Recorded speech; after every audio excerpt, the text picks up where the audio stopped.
अस्सलाम वालेकुम। मेरा नाम है सुहेल यूसुफ। तो हमारी सीरीज चल रही थी कि लाइफ की डिफरेंट अदवार में क्या करें।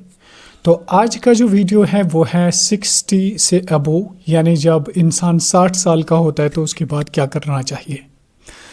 देखिए, मेरी उम्र अभी कम है, मुझे ये वीडियो नहीं बनाना चाहिए, लेकिन जो कुछ पॉइंट्स मेरे पास है ताकि उन लोगों तक पहुँचे जो लोग इस उम्र को पहुँच चुके हैं। हालांकि मुझे ये वीडियो बनाने में शोभा नहीं देता है, तो मैं क्या बड़ों को नसीहत करूं, लेकिन चंद एक पॉइंट्स जो मेरे जहन में हैं मैंने उनको नोट डाउन भी किया। तो उन चीज़ों को मैं उन लोगों तक पहुंचाना चाहता हूं जो इस एज में पहुंच चुके हैं।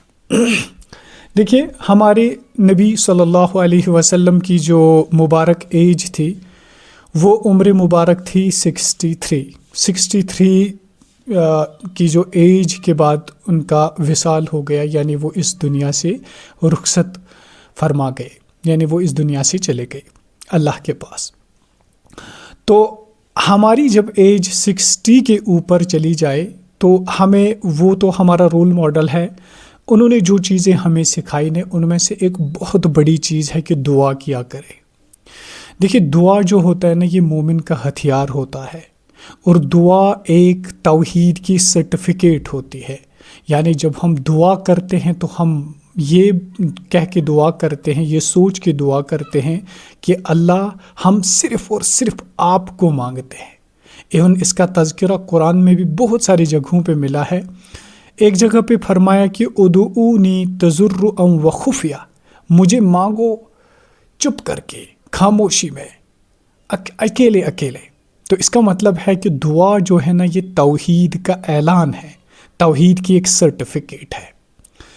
तो ये करना चाहिए इस उम्र में ना, अपने आप को बांध लीजिए दुआ के साथ। क्यों? क्योंकि अगर ज़िंदगी में कुछ काम हुए हैं जो गलत हुए हैं तो इनको माफ़ी मांग लीजिए, और अगर कुछ काम सही हुए हैं उन पे अल्लाह का शुक्र अदा कीजिए, और अगर कुछ काम ऐसे हुए हैं जो आप कर ना सके, मतलब करना चाहते थे नहीं कर सके, तो अल्लाह ताला को कहिए कि वो अब मुझे अता करे, वो इस उम्र में मुझे करने की तौफीक अता फरमाए। क्योंकि पिछली वाली जो एज थी उसमें इंसान बिज़ी भी रहता था, कभी काम भी पड़ जाता था, फैमिली के मसाइल थे। अब तो अल्लाह ताला से कह दीजिए कि मुझे इस एज में कबूल कर लीजिए। एक ये कि दुआ की शिकल सीख लेना, दुआ बार बार अल्लाह ताला से कर लेना, अपने गुनाहों की माफ़ी मांगना, आगे आने वाली ज़िंदगी के बारे में आसानी मांगना, क्योंकि ये तो अब फाइनल इनिंग होती है लाइफ की।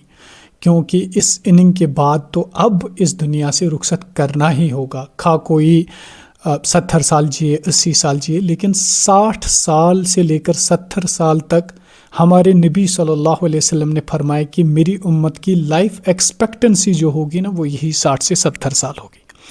दूसरा चीज़ ये कि घर के मसलों को हल कर लीजिए।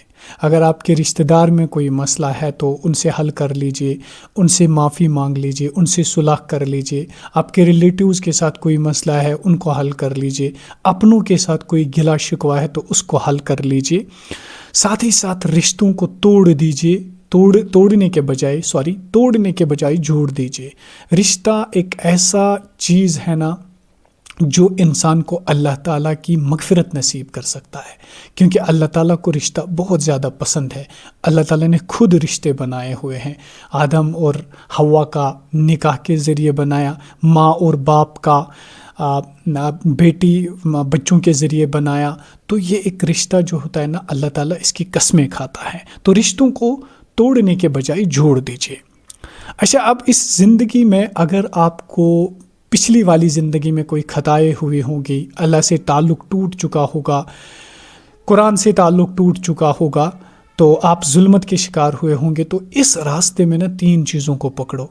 नंबर 1, इस एज ग्रुप में 3 चीज़ों को पकड़ो। नंबर 1, अल्लाह को पकड़ो।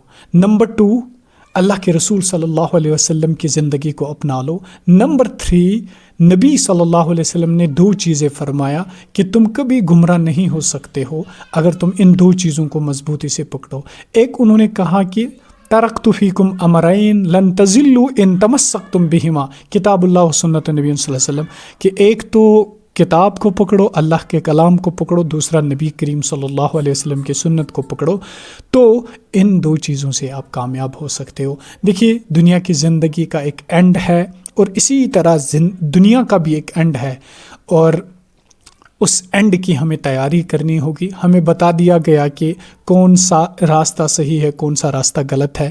اب اگر اس ایج میں بھی انسان واپس نہ آئے، رجوع نہ کرے، توبہ نہ کرے، توبۃ النصوحہ نہ کرے، تو پھر انسان کب کر سکتا ہے؟ کیونکہ بال بھی سفید ہو چکے ہیں، ہڈیوں میں کمزوری آ چکی ہوتی ہے، آنکھیں جواب دے رہی ہوتی ہے، ٹانگیں جواب دے رہی ہوتی ہے، تو زبان لڑکھڑاتی ہوئی نظر آتی ہے، انسان کی باڈی میں ہیزیٹیشن آ جاتی ہے۔ تو اللہ تعالیٰ سے رابطہ اپنا جوڑ دیجیے اور دعا کو اپنا ہتھیار بنا لیجیے۔ تو یہ تھے کچھ امپورٹنٹ پوائنٹ جو اس ایج میں ہمیں کرنے چاہیے۔ بس توبہ اور دعا دو اہم چیزیں تھیں۔ تو اس میں اب کوئی پیسہ نہیں کما سکتا ہے، اب کوئی جاب نہیں کر سکتا ہے، نوکریاں نہیں کر سکتا ہے۔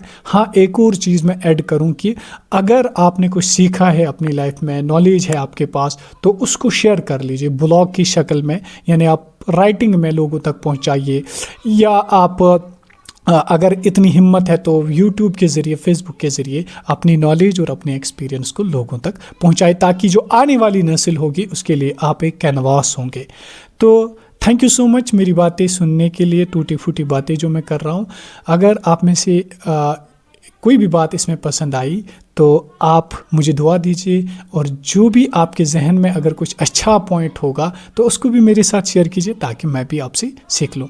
Thank you so much, stay happy and stay blessed.